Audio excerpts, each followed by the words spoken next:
Bonjour tout le monde. Hello everyone. C'est un grand plaisir d'être ici avec vous afin de présenter notre conférence principale ce matin.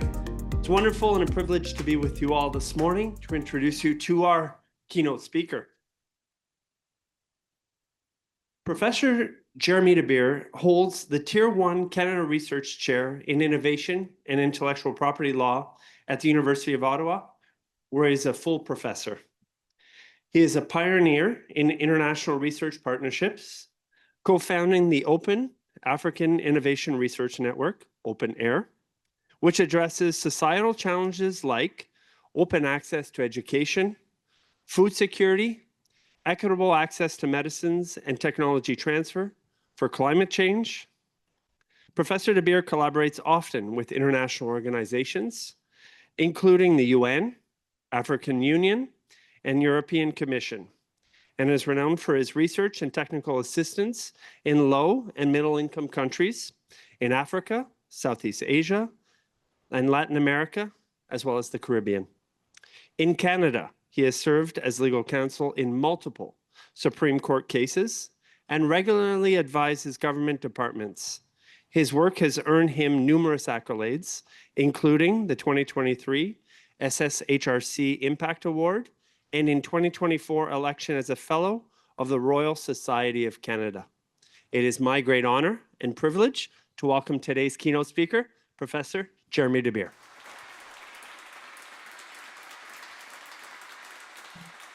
Thank you so much, Jeff. I really appreciate that kind introduction.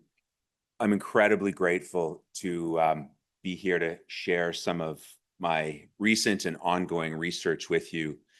It's wonderful to see so many people in the room who I've had long-standing research collaborations with and policy discussions at CIPO, at ICED, at Statistics Canada, and at WIPO. I'm especially grateful to CIGI for their support for my work. Their support for me as a senior fellow has been extraordinary and is one of the major reasons that I was able to do this work on intellectual property amidst trade tensions. The original title was Intellectual Property in a Trade War. I've retitled it in an effort to be somewhat more diplomatic and also neutral and objective, because I think there's some really serious issues going on here. And I don't want to use language that is unnecessarily inflammatory so that we can really develop some serious empirical data-driven policy responses.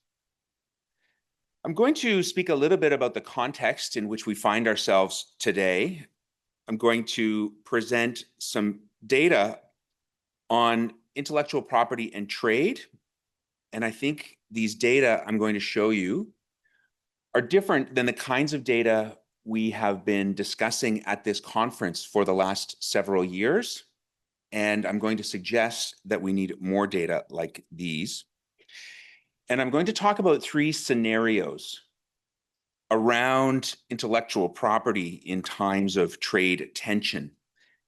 First of all, looking at a scenario where intellectual property is implicated in rebalancing or retaliation in response to other measures. I'm going to look at intellectual property in the context of a review and a likely renegotiation of trade deals generally and the CUSMA, Canada, US, Mexico agreement specifically. And I'm going to talk about intellectual property in the context of economic restructuring and in a revitalization of Canada's innovation policy in the context of productivity. Several of those are topics we've been talking about at this event over the last few days. I should speak for about 30 or 45 minutes, so you know what's coming, and then we'll save about 15 to 30 minutes for questions. I want to re-acknowledge the tremendous support I've had from CIGI for this work. I'd also like to acknowledge the International Development Research Center, which supports the work that I'm doing and the work of so many of my students. The Canada Research Chairs Program and the Social Sciences and Humanities Research Council of Canada have also been instrumental. So you see not only CIGI, but Canada and the Canada Wordmark all over these acknowledgements, and I'm very grateful to have had that support. I also want to single out one of our doctoral students, Victor Okoro, who's here. He's helped me with a lot of the data. Rosa DeCoker and Charlotte Galvini are JD students, and a list of advisors who, if you like what you hear, can take credit, and if you don't, they're not responsible. But I have been consulting on this work for some time. I don't think we need to spend a lot of time rehashing the context that we're in, but there are a few points that I'd like to make to orient ourselves in advance of the discussion I'm about to have. We know that the United States has begun to unravel the rules, the international rules-based order, including the rules-based order around intellectual property, is changing, and it's changing rapidly. What we do not know is whether this is the end of the pendulum or the tip of the iceberg. And I don't know to what extent we've thought about that before. Many of us might assume this is the end of the pendulum and we'll see a sway back in, I guess, 3 years now. But it's very conceivable it's the end of the pendulum, or the tip of the iceberg, not the end of the pendulum. One of the research methods I've used often in my work is strategic foresight. And I've taken an approach that embeds strategic foresight in the scenarios that I've created here. It's not an elaborate, robust foresight exercise like some of the work that we've done in the past.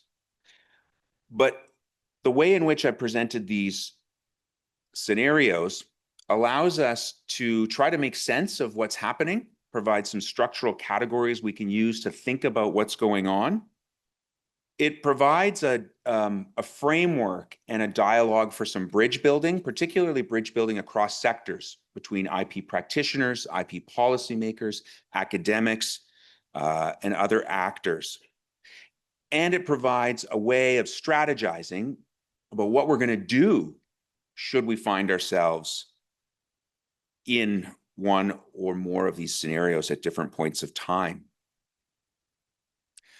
Most of the discourse around the trade war or trade tensions that we're seeing reported in the media focus on trade in goods or trade in commodities. So we hear about autos, and we hear about steel and aluminum, and we hear about forestry products. We hear about the United States and its trade deficit underpinning the effort to have reciprocal tariffs.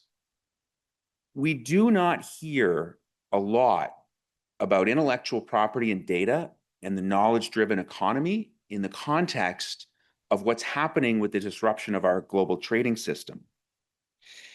One of the things I would really like people to take away today is that intellectual property is deeply implicated.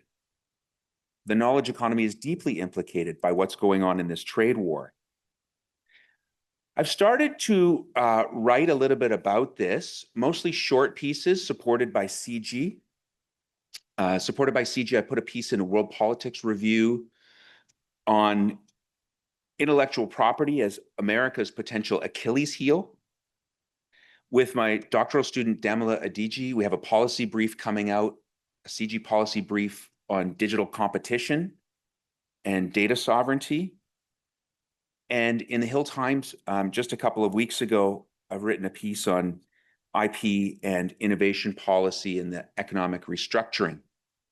All of this is teasing out the forthcoming special report for CIGI on intellectual property amid trade tensions. So that report should be available in the coming months. The data I'm about to present to you today is included in fuller detail in that report, along with analysis. I've spent the last 8 or 9 months trying to gather data and come up with empirical answers to the questions about quantifying the impact of these trade tensions on intellectual property. We've been hearing for years, Canada's not good at commercializing intellectual property. We need to own our intellectual property. We haven't been heeding this message. And there's a lot of great work on using available data like patent data to document that. Dr. Torrance has done a lot of that work and has been talking about it. But we don't have really robust and reliable financial data to try to capture the economic impacts of this challenge that we're facing. So the first thing to figure out is, how do we link these sort of strategic problems and this anecdotal thing that we hear about and that we all instinctively know, that Canadians are not doing what we need to do to commercialize intellectual property. But how do we translate that from a gut feeling or an anecdotally driven conclusion to an evidence-based conclusion? We have to figure out the possibility of measuring IP flows. And I suggest there are three ways that we can think about intellectual property related assets, stocks, and flows. Separating our thinking this way helps us move toward more reliable and robust measurements and indicators. We know that intellectual property can be an asset stock. It's intangible capital. We hear about the percentage of the S&P 500 made up of intangible assets.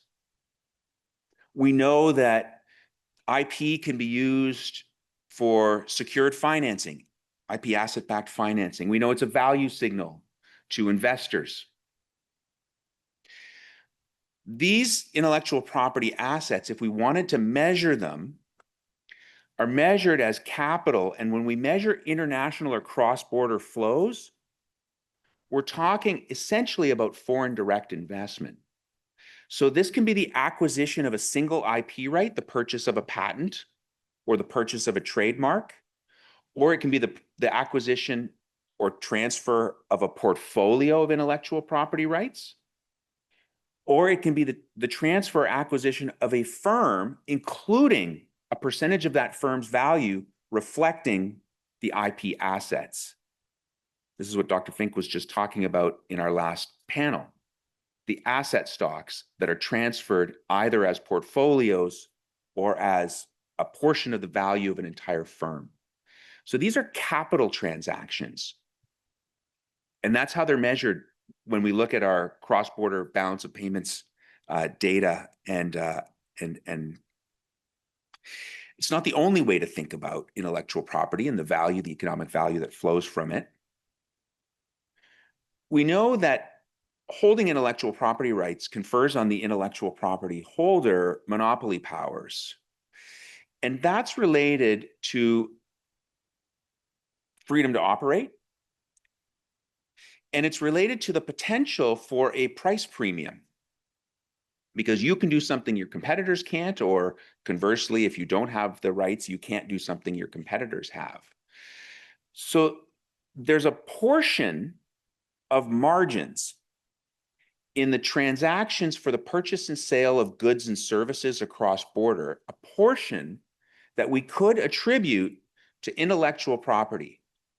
What value is added in the form of price premiums, cost savings, or freedom to operate to goods or services as a result of intellectual property? This is measured in balance of payments data concerning trade in goods, but it's indirect. So we know that trade in technology-intensive goods or intellectual property-intensive goods includes a higher portion of IP-related value add, whereas transactions in, say, commodities may include a lower portion. But it's not even that simple, because if we think of certain commodities, critical minerals or agriculture, there actually may be a lot of value associated with IP in the production and the cross-border transactions. There are not good tools available to measure the proportion of value in the cross-border trades in goods and services attributable to intellectual property. The leading work on this is published in a 2022 book by Cambridge University Press, edited by Anthony Tubman and Jayashree Wattal, called Trade in Knowledge. And it's just the starting point of trying to get more accurate measurement tools for the cross-border trade in goods and services where a portion of that trade is attributable to the value added by IP. The most reliable and consistent data comes from cross-border license charges. When the TRIPS agreement was formed in 1994, cross-border trade in knowledge was cross-border trade in, let me use copyright as an example, compact discs or magazines or textbooks that would cross borders, and there was an IP component in that. That's the IP embedded value add to the trade in goods. But what we have now is dematerialized cross-border transactions, which we have to understand are measured as streams across borders, streams of data. And that dematerialization means we actually capture these differently. We capture these not as trade in goods, it's captured in cross-border balance of payments data as trade in services. More specifically, it's measured as charges for the use of intellectual property, CIPO. Have many people in the room heard of this category, CIPO, charges for the use of intellectual property? We need to think much more seriously about this. When I was working with our wonderful Statistics Canada personnel, the person I spoke to and I were talking about how rarely she'd ever had any inquiries about these data and what they're used for. I seem to be one of the only people who was interested in this obscure category of CIPO, charges for the use of intellectual property.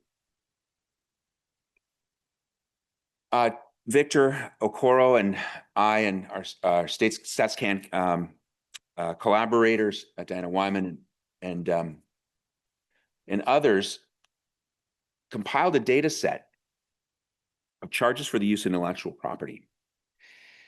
In 2023, that's the last full year for which data are available, Canada had a negative balance of $11.4 billion. The 2024 data are not available yet. They'll be finalized later this month, but we can estimate it based on quarterly data. And the quarterly data suggests that there is a deficit of $12.3 billion. So we're adding $900 million a year to the deficit in charges for the use of intellectual property. What that means in practical terms is that Canadians are paying $12.4 billion more than they are receiving for intellectual property licenses. What we've done is mapped imports, exports, and the deficit since 1990. So what we have here are 24 years that show you in the red line the deficit, in the top gray line the imports, and in the black middle line the exports. And the data so far show that for the first time recently, Canada's intellectual property exports, that means the amount of license fees that Canadians receive in exchange for the out-licensing of IP, has actually fallen based on the 2024 data. Now, it looks bad at first glance, but it's not the whole picture. One of the ways to look at this is that intellectual property imports in a globally integrated economy, especially an open integrated economy like Canada's, are actually an intermediate input.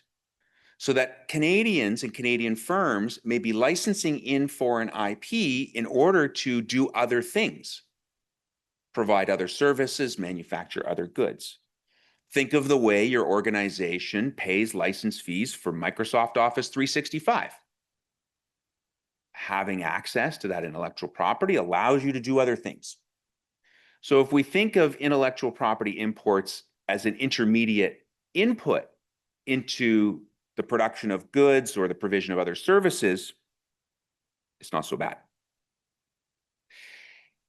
These data charges for the use of intellectual property also do not take account of the value of foreign investment in Canada when foreign firms acquire Canadian IP.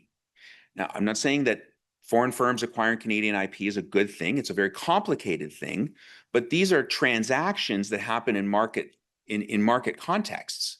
So if a Canadian entrepreneur, a Canadian founder wants to exit her business, the most logical place to do that is to the US. You're either, maybe you're going public and listing on the Toronto Stock Exchange, but more likely you're being acquired by a US multinational or potentially exiting to US private equity or trying to get listed on a US exchange. The inflow of capital that happens when that intellectual property is transferred abroad does provide value to Canada, and it's not captured here.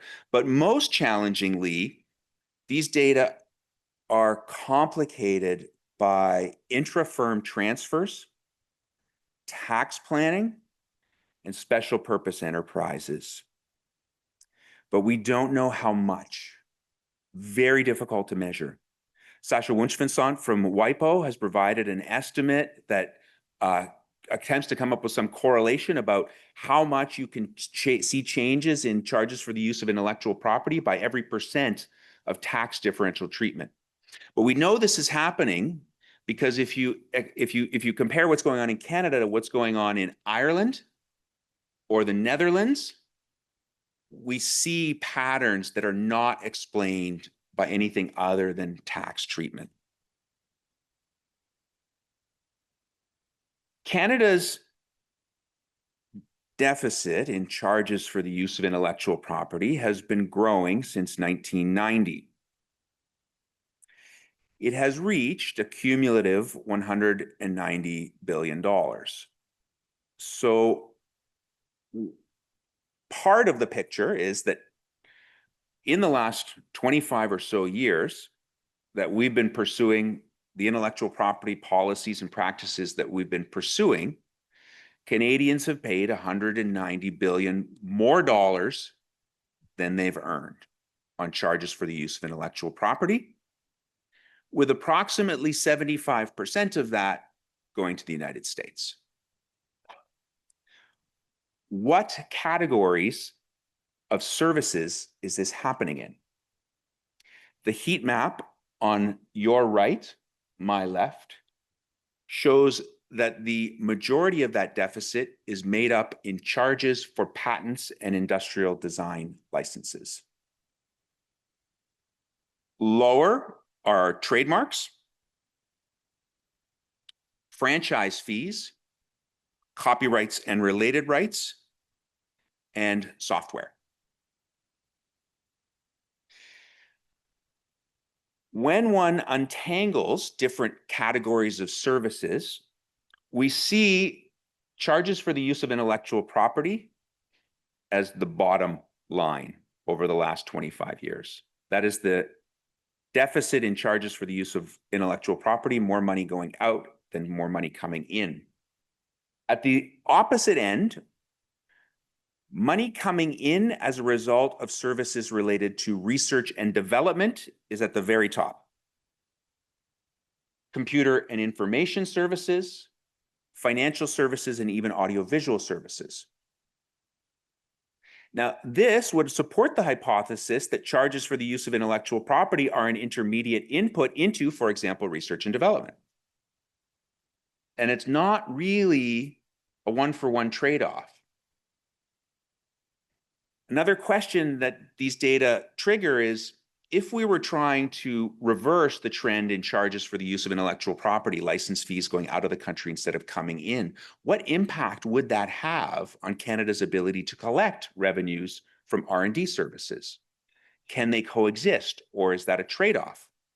So if we have our world-class science and research enterprise, focusing more on accumulating intellectual property rights rather than doing research and development, is there actually going to be a net benefit? Are we just trading one category of service for another? The data do not allow us to answer that question in any reliable way. I'm going to skip this slide and summarize what I have to say on economic data related to IP and trade. This picture that I presented to you and the work that my team and I have been doing for the last 9 months barely scratches the surface. What we have done is a thorough literature review, and what I can tell you is we do not have enough data. We do not have the data sources. We do not have the methods. We do not have the capacity in the academic sector to study this. We do not have the capacity in government to collect, let alone analyze it. And we certainly do not have the capacity in Canada's business sector to report accurately and adequately on these data. If we are going to achieve the goal of transforming the Canadian economy, reducing dependency on the United States over the next 2 years, or 10 years,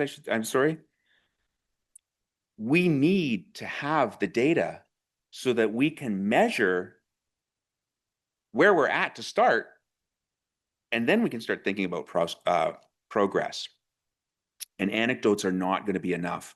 So support should be pouring into Stats Canada, ISED, CIPO, and I would suggest that we urgently need a task force to set benchmarks and gather baseline data and methods.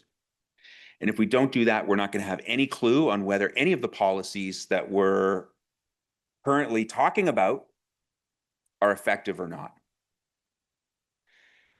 Second topic that I want to talk about builds on the data issue. Start to think a little bit more strategically. So as we're in this trade context, these trade tensions, what is the role of intellectual property? How are things going to play out? There have been a lot of discussions about retaliating to what the United States is doing. Premier Ford talked about surcharges on exports of electricity. There were tariffs on US goods. There has also been discussion of the potential to, in the words of my colleague Richard Gold, really hit the US where it hurts, going after their intellectual property rights. The idea that a country might use intellectual property as a locus for retaliation against the United States is not new. Dr. Gold has written about this recently in the Globe Mail earlier this year. Dr. Killick mentioned yesterday the opportunity to start thinking about compulsory licensing as an issue that's not just for developed countries or developing countries, something developed countries might think about as well. There are provisions in intellectual property, like Section 19 of the Patent Act, that could conceivably be used to compulsorily license, say, US intellectual property. Potentially very complicated, may require the payment of compensation. There are other mechanisms in, say, copyright law that might allow the use of regulatory measures as opposed to legislative reform. There's another provision that very few people in intellectual property circles are talking about, but trade lawyers talk about. Lawrence Herman, trade lawyer, wrote about subsection 53.2 of the customs tariff, which essentially allows the government, regardless of any other law, allows cabinet to take measures such as the suspension of foreign intellectual property rights in response to other countries' violation of trade agreements. The European Union has an anti-coercion instrument that's similar. If we don't use this in the domestic legal context, it's possible to think about cross-retaliation under the TRIPS agreement in the context of international rules. This has been done through a couple of disputes where, in the context of a trade law dispute, countries have been authorized to suspend the protection of United States intellectual property rights in response to US violations of trade agreements. Antigua and Barbuda used this, or were authorized to use this, to target American copyrights over US violations related to online gambling. Brazil was authorized to suspend US intellectual property rights in response to a trade dispute over subsidies on US cotton. What I want to convey is that there are mechanisms under international law that would allow countries to use IP-based retaliatory measures to go after US intellectual property rights in order to rebalance trade systems where there have been, like under the EU anti-coercion law, attempts to economically coerce the EU, under Section 53(2) of the Canada Customs Tariff, efforts to interfere or violate trade obligations with Canada, or the violation of international trade agreements under WTO rules. The real question here is not whether the legal tools exist to do this. They do exist. It's the strategic policy implications. So one of the major questions is whether retaliation or rebalancing is stepping on the tail of the lion. My 18-year-old daughter and I had this conversation. She thought poking the bear was the better analogy. The real challenge here is, if you retaliate using intellectual property-based measures, you're, in the words of my colleague Wolfgang Auschner, manufacturing leverage to use in the context of a trade war. But are you actually just going to get whiplash back in the face? And my suggestion is that if acting alone, the answer is almost certainly problematic. But if countries like Canada can collaborate and coordinate with like-minded allies, the prospects of success are greater. The other difficult question here is around a kind of question of principle. Canada prides itself, rightfully so, on upholding respect for the rules-based international order, included in that the rules of international intellectual property law. These are extremely important rules. Can Canada use intellectual property-related leverage in the context of trade tensions if doing so was not in compliance with international law? Could you say, well, the United States is tearing up the rules-based order, so who cares? Everyone for themselves. I suggest the answer to that question is no. I think one of the things that's going to get Canada through this is continued adherence to the rule of law, respect for the rule of law, and the preservation of those rules, including the global IP rules-based order, over the medium and long term. The key takeaway here is for Canada to build alliances, being stronger with other countries than alone. And what I would encourage stakeholders to do is, rather than dismiss the idea of, say, compulsory licensing or Section 53(2) of the customs tariff, like the EU anti-coercion instrument, or WTO-related sanctions, instead of dismissing them, know them and prepare to use them, creating potential leverage. The next major theme that I wanted to talk about is intellectual property renegotiation in trade deals. This is a different scenario we're talking about. We are right now in the thick of a review, preparing for a review of the Canada-US-Mexico Agreement, CUSMA. It is unclear whether the review that is scheduled for 2026 will be a renegotiation, or worse, a renege on CUSMA. There's a 6-month withdrawal provision. So at any day, Canada should prepare for the possibility that we're 6 months away from the end of CUSMA. There are big issues, too big to deal with altogether. So I wanted to start with the intellectual property focus. Canada and the United States have worked extremely closely for decades, going back to the TRIPS agreement and the formulation of that agreement, all the way up to most recently CUSMA, which is the high watermark for IP and regional trade agreements. There is no regional trade agreement that contains stronger intellectual property provisions or a stronger IP chapter than CUSMA. The USTR itself called this the most robust protection for trade secrets, for example, of any prior US agreement. CUSMA includes all the CPTPP provisions of the IP chapter that were suspended when the US withdrew from TPP and it became CPTPP. CUSMA contains pushback provisions on geographic indications in response to the Canada-EU Economic and Trade Agreement, the Comprehensive Economic and Trade Agreement, the CETA. And it would have been even stronger, CUSMA, but for this last-minute issue where the Democrats in Congress said there had to be certain changes to the pharmaceutical provisions, and there was a protocol of amendment to CUSMA. So CUSMA is strong, very strong. What is in store for the new NAFTA? If CUSMA is the new NAFTA, what's next? What's in store for the new NAFTA? Renegotiation is going to cover a wide range of issues.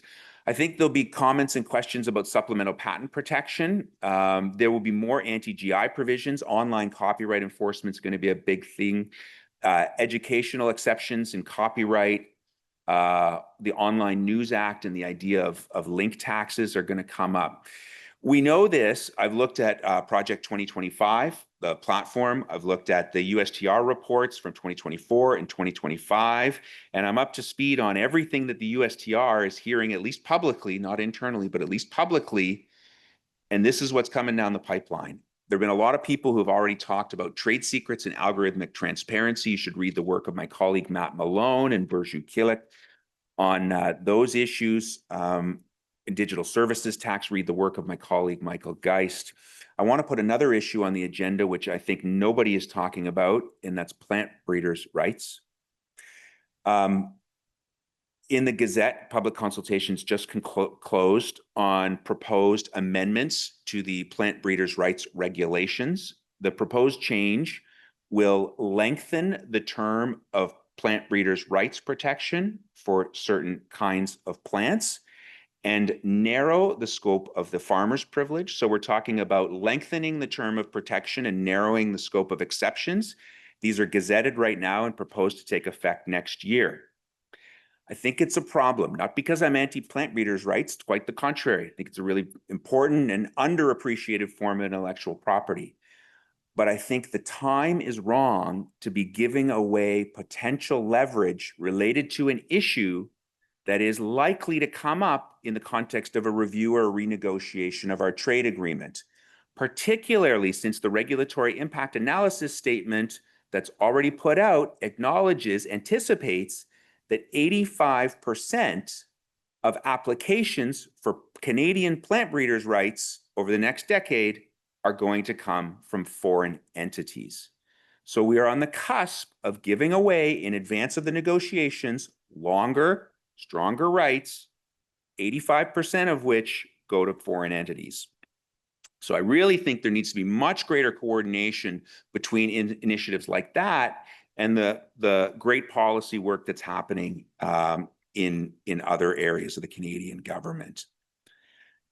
So we have to stand firm. We have to make IP data and digital trade issues a top-tier priority. We cannot concede leverage prematurely, and I think we have to put a moratorium on pending or new IP reforms, at least until this CUSMA review is done, and establish mechanisms to aid experts in negotiation. And if you want some really good ideas on how to do that, check out a new CIGI brief by Barry Appleton. It's really, really good.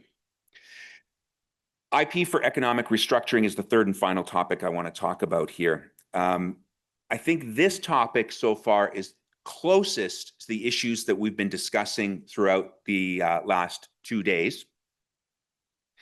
And I want to talk about two aspects. Very briefly, I think what we need to do is diversify. That's imperative and urgent, and we need to diversify our IP relationships. Building tighter connections in the IP space with the EU is an excellent idea, as is ramping up with collaboration with ASEAN, Mercosur. India's back on the table now, really crucial issues. I think it's past time to engage the African continent via the African Continental Free Trade Area, which has enormous long-term potential. And I think the way to do this is not necessarily through formal legal collaboration and alignment on formal IP norms, but soft law and capacity building and partnerships. I think it's so important. I'm aware of some of the work that Global Affairs is doing here. I'm aware of the work that CIPO does to build relationships with other countries' IP offices. And I think it's so important as we want to diversify our relationships to continue to do this.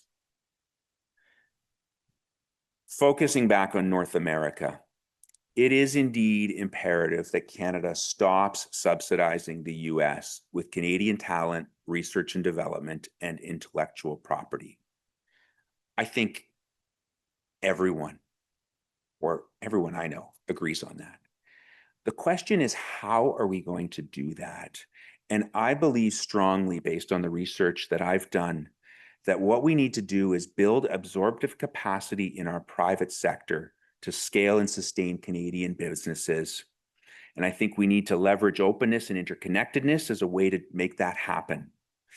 And I know that deflecting attention from the acquisition of IP rights or suggesting open innovation as an approach might be misunderstood. So I want to spend just a couple of minutes talking about what I mean there. The main reason I say this is because IP asset accumulation, accumulating portfolios of transferable asset stocks without absorptive capacity in our private sector, it's not just unproductive, it's counterproductive. It's counterproductive because we know for a fact, you look at the work by Aidan Hollis and Nancy Galini, we know that those asset portfolios are going to be acquired abroad, primarily by the US. So we can invest $182 million in IP support in the budget like we just have. But the idea here, it's like providing ammunition to a battalion, knowing that most of the companies and platoons are going to be captured. We're basically making bullets for our economic adversaries if all we're doing is accumulating IP portfolios that we know are going to be acquired abroad. Now, this is not an easy problem to solve. There are major dilemmas here that all of us are going to have to work together to think about. What I'm trying to do is provide a framework and articulate what those dilemmas are so that we can work constructively to solve them. The idea that we're going to beat the US at its own IP game is just not a realistic goal. We're not going to compete with the US and China on an aggregate basis or on a per capita basis when it comes to intellectual property rights acquisition. There are fundamental differences in the size and in structural characteristics, particularly when it comes to financing, not to mention the head start. One of the major challenges here is a fundamental misalignment of private and public objectives. As a country, we say we want to scale and sustain Canadian businesses. We want to retain intellectual property in Canada. But that national public objective is not necessarily consistent with the objectives of the entrepreneurs and founders that are starting their companies. When you ask an entrepreneur what she wants an IP portfolio for, it's returns. Where do those returns come from? Primarily exiting and primarily to the US. So if we're continuing to subsidize the acquisition of IP rights, we need to put some safeguards to ensure that those rights are going to be retained in Canada. So are we going to do that? How are we going to do that? The real dilemma here is that any safeguards, any strings we put on subsidies by Canadian firms, especially SMEs, when they're getting subsidies, whether in the form of services or tax credits, the patent box, that sort of stuff, or other forms of financing, any strings we put on that restrict the ability of those firms to then exit actually handicaps the firms, and then figuring out what to do about it wastes time. And I think we're not going to be able to solve this problem to go back to the data point without data. So Canada has to be really clever and coordinated. We need to build on our greatest strength, which is interconnectedness and openness. One of the ways of doing that is open science and open innovation, which is not anti-IP. It does not involve foregoing intellectual property rights, making everything publicly available. That's not what I'm talking about. A great example of an open and collaborative innovation strategy is collectives and consortia. And we've had some representatives of some of the Canadian collective, the Innovation Asset Collectives, a great example. In a paper that I did for Industry Canada, now I said in 2015, as Canada was formulating its first IP strategy launched in 2018, I did a paper on open innovation, and patent collectives, sovereign patent funds were one of the key open innovation strategies that we can use. It's about building interconnectedness and alliances between Canadian stakeholders, not just in the private sector, but also consortia between the private sector and universities. Doing this effectively requires, above all, a tremendous amount of flexibility. We cannot prescribe one-size-fits-all approaches for how we're going to get innovation or inventions coming out of post-secondary institutions into the private sector. All of the data available suggests that flexibility is absolutely key, and it really depends on the type of technology we're talking about and the nature of the market characteristics. Another great book published in collaboration with WIPO and Cambridge University Press on harnessing public knowledge for around science and research provides sort of the state of the art. And if anybody's looking for a reference, that's the book I'd suggest. We need to coordinate federally and interministerially. We need closer connections between global affairs, innovation, science, and economic development, agriculture and agri-food Canada, Health Canada. And I know there are coordination bodies that exist. We need to ramp those up. We cannot have different ministries doing different things. We need much greater coordination between federal government policymakers and provincial policymakers. What's going on Ontario or in British Columbia or now in Manitoba. These are really important initiatives around innovation policy and support, including for IP. We need coordination, and we need a coordination mechanism. If we're talking about intra-provincial trade, inter-provincial trade, and intra-Canadian trade, we cannot have fragmentation in our IP support systems. And again, we need to boost capacity, firms' capacity to use not just formal IP rights, but knowledge. And the way to do that, these IP awareness and skills building programs are exactly what we need to be doing. When Dr. Beaudry was speaking yesterday about how many firms identify intellectual property as an obstacle for innovation, you know, when you ask firms, is IP an obstacle for innovation? Or what are your obstacles for innovation? Intellectual property is literally last on the list. It's literally last. Now, I know for intellectual property researchers and intellectual property lawyers, that's unthinkable. But for the businesses, it's last on the list. The question that we don't know the answer to is that because it's really not a problem, because we're solving the problems, or do they not know it's a problem? And if they don't know it's a problem, why don't they know it's a problem? Boosting absorptive capacity means education and skills building programs to help firms better understand what intellectual property problems and solutions exist and to address those. So my message on economic restructuring is to build absorptive capacity through IP awareness and skills building as one example, but integrated into all facets of innovation policy support. Leverage the interconnectedness and openness of our post-secondary research institutions, which we have heard are world-class and do not do anything to jeopardize the main strength that we have. Leverage that strength.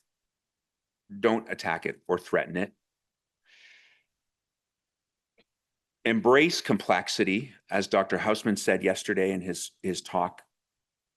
We need to be able to collaborate and interconnect. stakeholders across the innovation system. Internationally diversify our alliances through soft law collaboration mechanisms. And as we do all of this, focus on the strategic use of IP over just accumulating transferable asset stocks that we know are going abroad. In what order do we address these? And I'm coming to the end right now. The IP data and statistics are absolutely crucial in any scenario. We need to do that now. We need to urgently measure where we're at and come up with the tools to track where we're going. Rebalancing and this retaliation idea is also short-term. I do not pretend it's not politically delicate. It is very delicate, very difficult to do. It is risky, and our best chance is to do it together with like-minded allies, not alone. In the medium term, renegotiation is almost inevitable. The problem is it's untrustworthy. We do not know what is going to happen. And quite honestly and disappointingly, we can't rely on whatever deal may be reached. Restructuring in the long term is bold, and it is very, very, very hard to do. But if we work together across sectors and pool our expertise, it is feasible. Thank you again for your attention. I really appreciate the opportunity to be here and to share this, this presentation, this research with you. Thank you.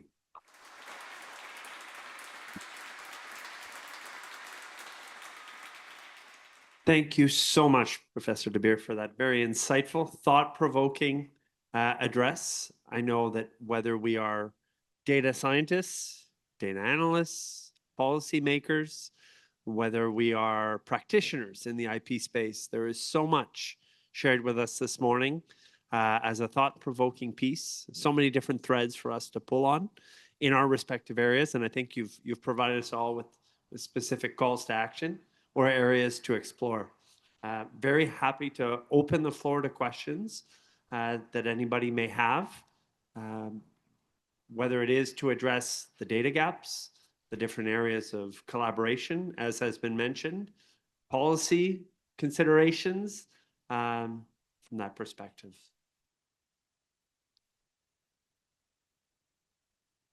Saida, over to you.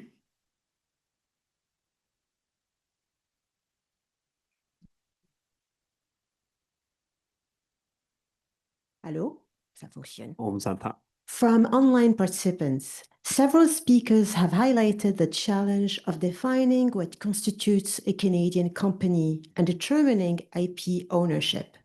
Given this ambiguity, effectively enforcing Canadian patent law against US companies is difficult. Beyond the risk of retaliation against Canadian firms operating in the US, such action could also jeopardize US entities active in Canada. Rather than confront this asymmetry head-on, why not adopt a reciprocal strategy by supporting Canadian companies in establishing operations within the US? After all, the US remains our largest trading partner. Yes. Do you want me to answer that or take a couple of questions? Do we have any additional, knowing full well that there's so many different threads that can be interwoven, maybe it is beneficial for Professor De Beer to have a few questions and then maybe layer the different components onto it. Parfait. Another one. Since IP rights are territorial, if a Canadian company holds protection only in Canada, but receives an order from a US client, how should it manage that transaction? Can it safely fulfill the order, or would that expose it to risk in a market where the IP isn't registered? As a follow-up, if the company later discovers that its product has been copied or reproduced abroad, what practical steps can it take at that stage that protects or enforces its rights?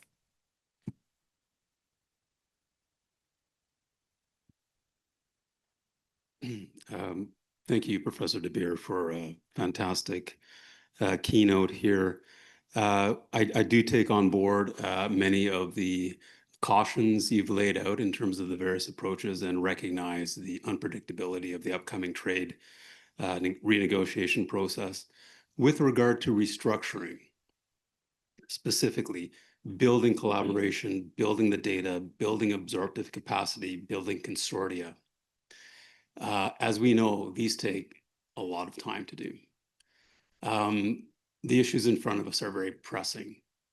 What could we do earlier on? Earlier on in the conference, we heard about perhaps focusing on specific technology or sectors or regions.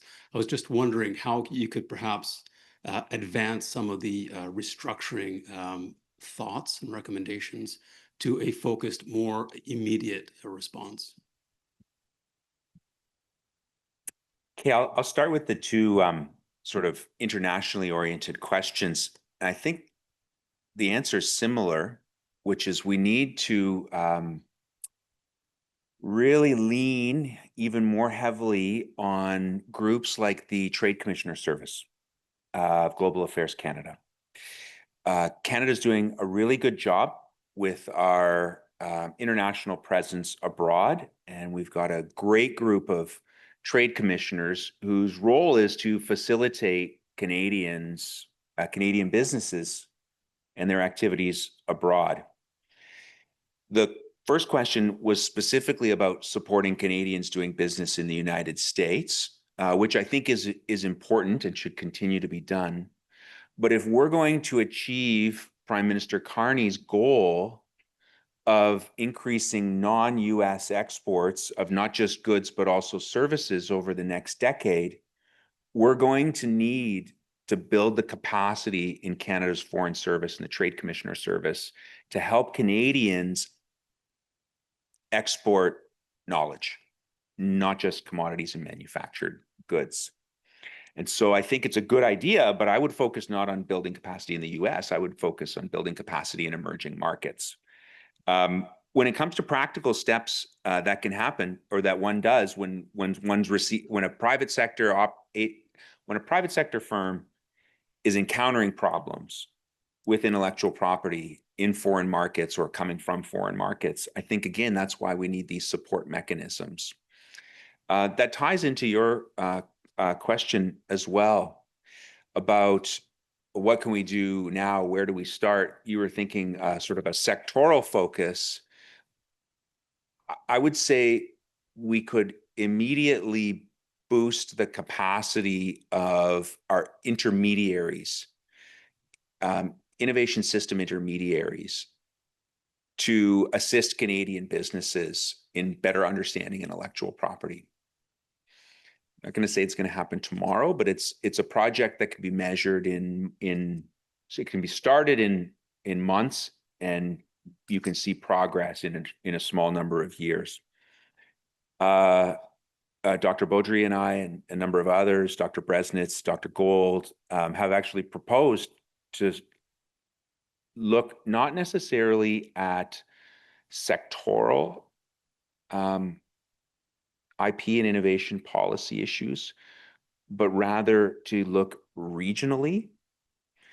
We've been thinking about the importance of looking at regional innovation systems so that policies and tools can be developed to better mobilize the science and research coming out of post-secondary institutions, which are anchors of their regional innovation systems. You see this in Ottawa and Canada, from the University of Ottawa and its Canada North Campus. You see this in Kitchener-Waterloo region. And sometimes that might be sectoral. In Montreal and Toronto, for example, in the AI sector. So a sectoral focus may not be the lowest hanging fruit. Focusing on regions as innovation systems and boosting the capacity to get science and research in all sectors from our top tier publicly funded research institutions into the private sector, using pull as opposed to push models would be the way I'd go. It's over here to the right and then go to the left. Thank you, Jeremy. That was a very insightful presentation. It brings me into another world. In addition to your innovation intermediaries, we've seen in the budget and in the past news that the civil service is cut by 40,000 employees. These cuts are likely to force people to do the work that all these 40,000 employees used to do. And so that will leave a lot less time to actually coordinate. So how do we help or, push the interministerial collaboration to avoid the duplication of data collection, because each ministry has their data scientist and their data team, and this effort of duplicating data and nobody has a full picture of everything that goes on. How do we push for that, that data collection collaboration that is necessary to get the full picture?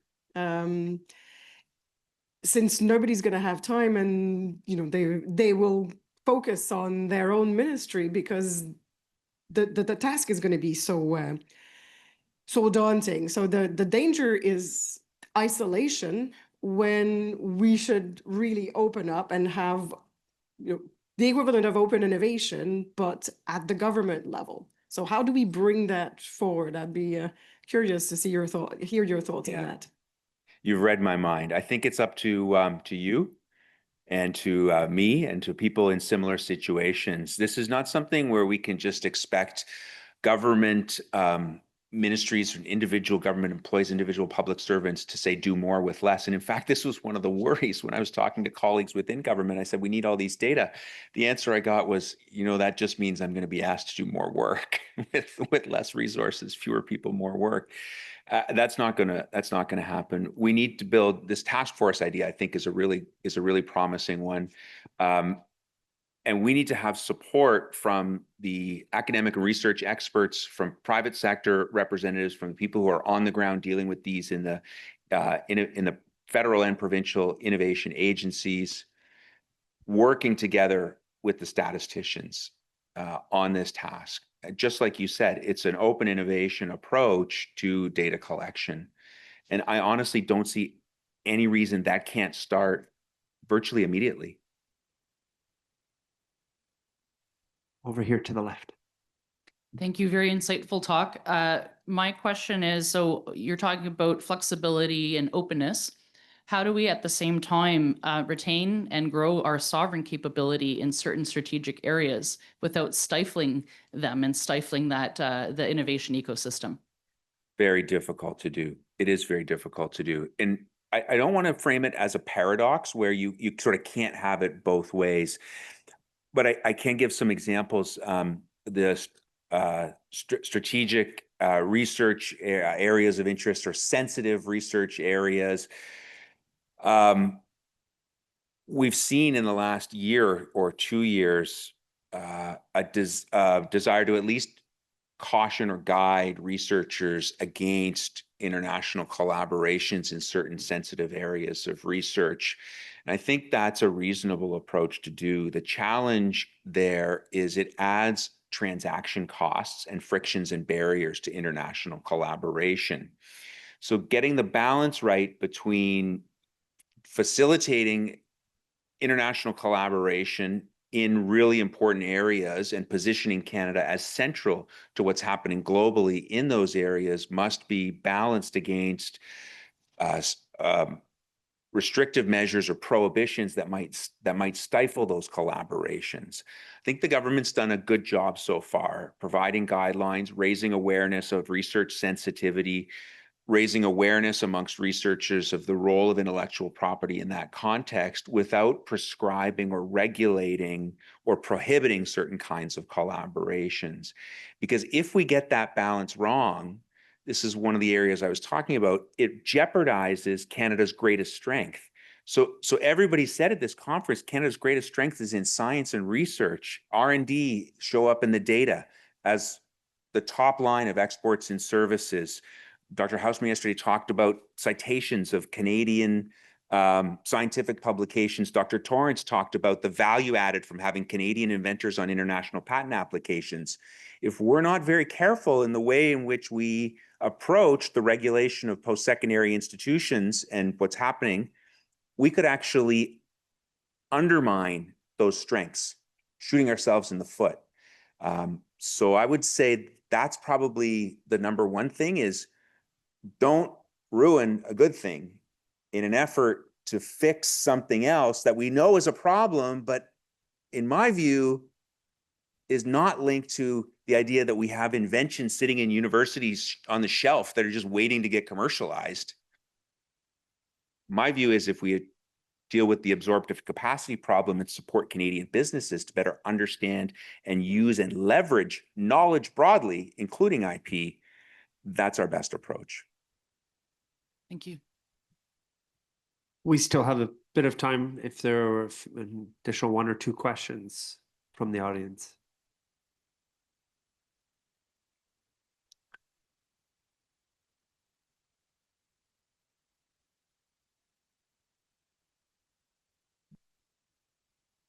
Hello, Professor De Beer, and happy to be here with you today. My name is Islam Shaban. I work for the National Research Council of Canada, and I have a few comments and questions for you.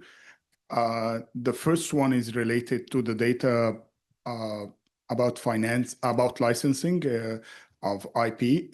I don't think that this data is available because in most of the time, people will, if a company or a university or the government is granting a license, it's not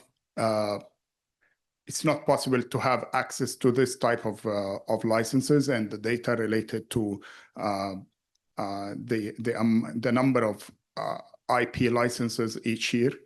The second point is related to the fact that, as you mentioned, when we have researchers, the R&D in Canada is amazing. However, we have a problem that we lack finance. So when we have a scientist working in a lab and they create something, the second thing that they want to do is to commercialize this technology. In most of the cases, they don't have the capabilities to do this. So what they do is they try to find an investor in this research. So sometimes it's coming as a funding, a grant coming from the US, for example, or from any other jurisdiction, and there is no free lunch. So if you are granted a money, they will have an overreach to your IP. So this means that all the R&D that our scientists will be creating will be going to the granting agency. So they have in their agreements language saying that any arising IP from this agreement will be owned by the granting agency. And I see this all the time. But the point here is that we need to have something here in Canada that will provide sufficient funding for research and development and will help, for example, in Singapore and in other jurisdictions, they have programs to finance IP.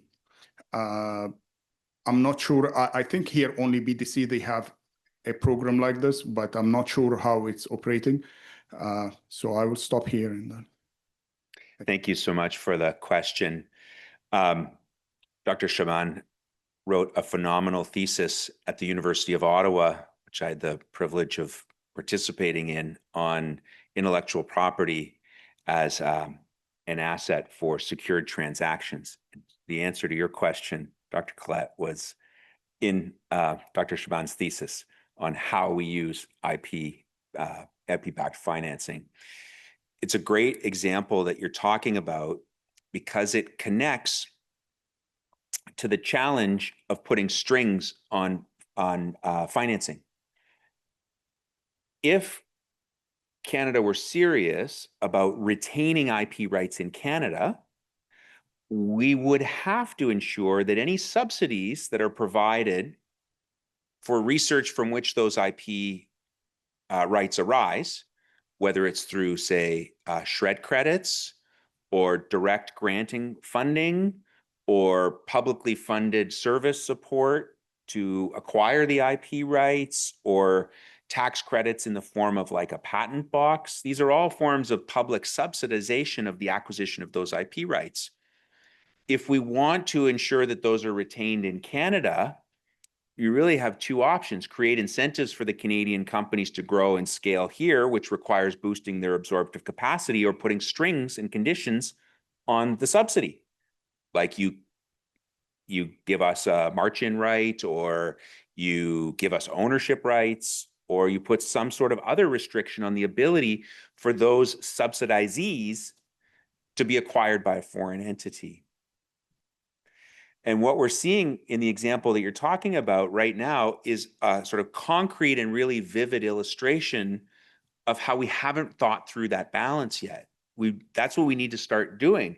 Think through, how are we going to ensure that when we invest public money that could lead to the acquisition of IP, that those rights won't just be parts of portfolios or firms acquired by foreign entities. Or if that's what's happening, how do we measure the value of those direct investments in our Canadian companies, the value of those acquisitions, so that we can at least consider the possibility that maybe there's a fair trade there? A great example of the practicalities of the challenges I was talking about conceptually. Thank you, everyone, for your excellent engagement through the course of this excellent keynote address. I think as the day started with Assistant Director General Alman's remarks around positioning IP as an instrument of public policy to support us collectively in addressing complex global issues, I think your phenomenal keynote address, Professor De Beer, has given us much food for thought in terms of reflecting on how we can leverage the different tools at our disposal, whether as part of a policy set, a data set, or as part of our respective areas of expertise to come together to find solutions to these issues. So a huge thank you to you for this today. And really, I think you've left much for us to think about. I know that the next step, I might be the last thing that's keeping you before lunch. And so there will be food for thought as part of that process. But on behalf of CIPO, on behalf of CIGI, and on behalf of us all, thank you so very much for your participation and thought-provoking engagement today. Thank you.